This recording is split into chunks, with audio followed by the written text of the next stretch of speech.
Sorry यार। लेकिन मैं सबसे बड़ा फैन हूँ कार्तिक सर का और स्पेशली रू बाबा का।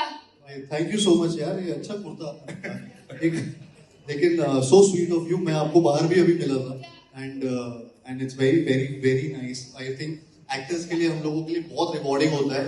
हाय तमन्ना, हाय जैकलीन, बानी, एक बार जोरदार तालियां हो जाए। हम सबके लिए एक्चुअली बहुत रिवॉर्डिंग होता है जब हमारी कोई भी चीज ऐसे कोई फॉलो करता है उन चीजों को, चाहे वो कैरेक्टर से रिलेटेड हो, चाहे फिल्म से रिलेटेड हो। So I think it's very rewarding and so sweet of you. Thank you so much for this. Thank you. Alright. Challenge क्या था? चैलेंज है कुछ? चैलेंज है ना, बिल्कुल नहीं, है। मत कर चैलेंज मत कर।